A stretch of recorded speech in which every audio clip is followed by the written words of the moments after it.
My name is Joanne Quinn, and I'm currently the director of the Autism Project. I'm also the parent of a young man now who graduated this year from East Greenwich High School. I don't know if you got the memo. He told everybody. I'm here to represent, I'm with the Autism Project, so tonight I'm going to represent a population of students who carry an autism spectrum disorder. And a couple of key points, similar to what was just pointed out, is the understanding of the language, in the language that they don't understand. One of the key characteristics of an autism spectrum disorder is it's a language disorder. And it's a very strong language disorder. And it really is one of the key aspects that gets in the way of so many children, because they could know the information, but it's the way the question is asked or the way it is asked of them to give them the information, and they can't answer it the way that you asked. A simple example, a friend of mine's son ended up in the principal's office because he pushed somebody. His mother said, "Did you push him?" He said, "Yes." Well, then this is what happens. When they further investigated later that night at dinner, she said, "So tell me what happened." "Well, I was running in the playground and I tripped over the stick and I fell into him, so I pushed him." "Well, why didn't you tell the principal that?" "He didn't ask me. He asked if I pushed him." So that's an overarching concern we have. Another one is the majority of our children are on IEPs. Some of the higher functioning children aren't, but the majority of our kids with an ASD diagnosis are on an IEP. So for their entire educational experience, they are taught according to how they learn. They are taught with visual supports. They are taught with things broken down. They are taught, the teachers, I just came from 40 teachers in North Kingstown, teaching them how to ask the children correctly so they can get the information. And then on a fall day in October, they are in a room with a test that does not test them the way that they've been taught. And so we met with Andrea and Commissioner Gist about a week ago, and one of our points is we would like to work with them as we need a better assessment. We need a better way for all kids, but our kids in particular tonight, to be able to assess if they have the information, the knowledge, and meet the criteria that they need to graduate.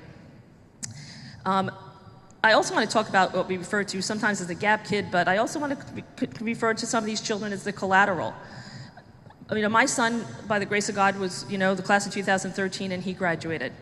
But had it been next year, I am in this business. I'm an advocate for kids with disabilities and kids with autism, and up to the day he graduated, I still wasn't sure as to what the requirements were and what he needed to do, because the rules changed so often and so late in the game that we couldn't make as educated a decision as we wanted to or could as to what path our son would make. And a lot of people are being squeezed in that, especially kids anywhere from about 3rd or 4th grade on.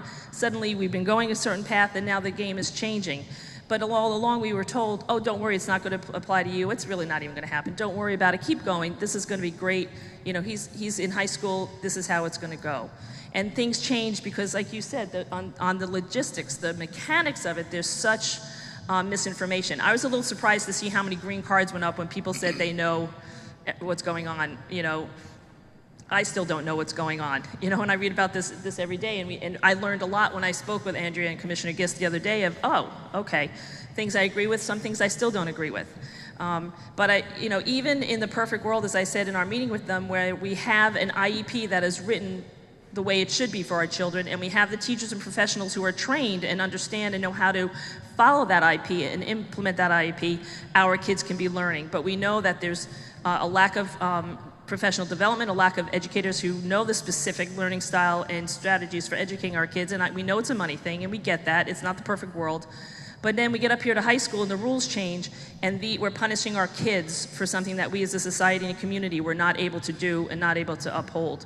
So we as the Autism Project, we have high expectations. We really hold the bar very high for our children, but we want it to be a fair playing field. And if fair is not equal, fair is where people get what they need. And we think, to be fair, our kids need to be tested in the way that they need to be tested, which is accommodations and modifications.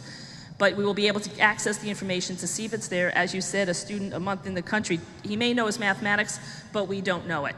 Our kids may know the point of the story, but we don't know it because of the way the question is being asked. It's the question, it's not the information. And I think we need to take some time to reevaluate that and come up with a system that's fair for everybody, so the English language learners get what they need and our kids get what they need to prove that they actually have the information and meet the standards to graduate. Thank you.